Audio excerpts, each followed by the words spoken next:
Welcome to another episode of Kurdistan This Week, where we bring you the latest from the Kurdistan region from NRT Studios in Somani. On Thursday, the Kurdistan region passed 200 days since the September 30th parliamentary elections, and the region is still without a new government. The Kurdistan Democratic Party, the Patriotic Union of Kurdistan, and the Goran movement have held more than a dozen rounds of talks and signed several agreements, but are apparently stuck over how to divide up official positions between the three of them. The biggest stumbling block at the moment appears to be over the issue of the vice presidency, which was promised to the Goran movement by the KDP in a February agreement. In the past several weeks, the PUK has begun voicing its opposition to the arrangement, with officials saying that its affiliated Peshmerga units would not follow orders from a Goran vice president.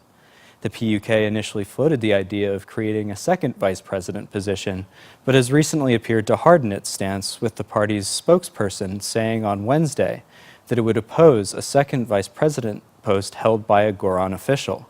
The KDP has reportedly raised the issue with Goran, but the latter was officially undecided as of Thursday evening, according to a member of the party's National Assembly.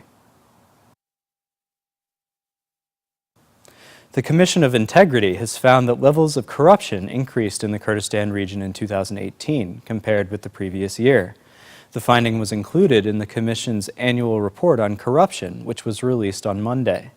The region lost an estimated 276 billion Iraqi dinars, or $231 million in 2018 as the result of corrupt activities, with the authorities only able to recover about 2% of the total.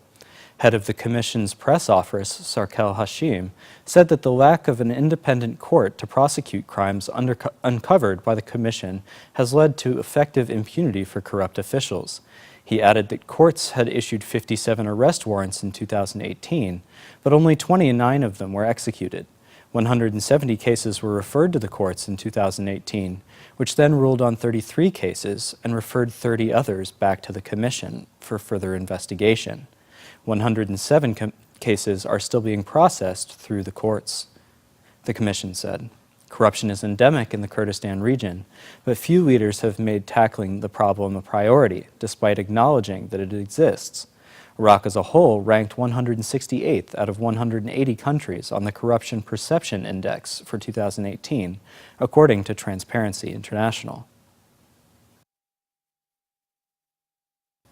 Several officials have been accused of counterfeiting Dilac milk powder in Erbil for nearly 2 years, according to a lawsuit.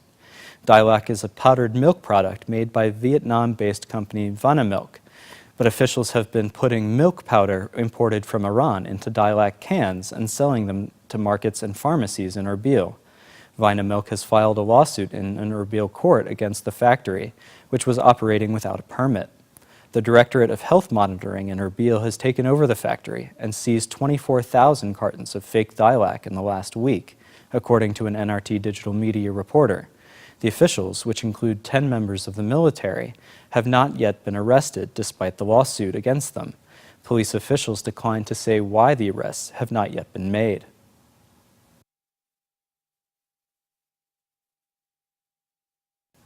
KRG Housing and Construction Minister Darbaz Kosat Rasul said on Monday that his ministry needs $40 million to rehabilitate the region's bridges.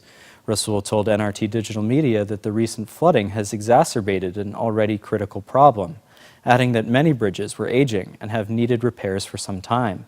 He also warned that there was little funding available for the rehabilitation efforts, saying that there was currently just $120,000 budgeted for bridge repair. Before the economic crisis began in 2014, the KRG had budgeted $2 million for that purpose.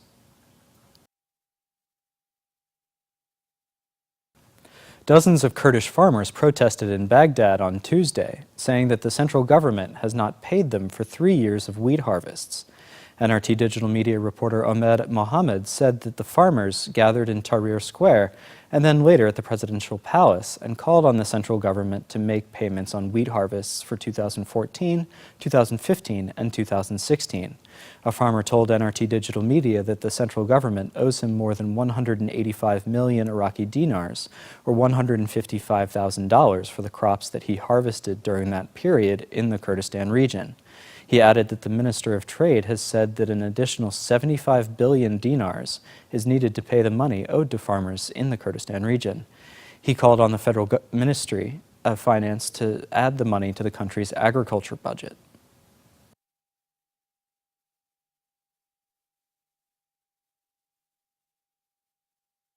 Finally, the region celebrated Kurdistan Environment Day on Tuesday. KRG Prime Minister Nechervan Barzani said during a speech at an event marking the day that he supports using electric vehicles as a way to protect the environment and encouraged the region's people and officials to reduce their car use. He also said that recycling practices should be improved in the Kurdistan region and that the government should harness renewable energy technology. Thanks for tuning into this episode of Kurdistan This Week. If you'd like more information on these stories and others, check out our website, nrttv.com/en, and be sure to like us on Facebook and follow us on Twitter.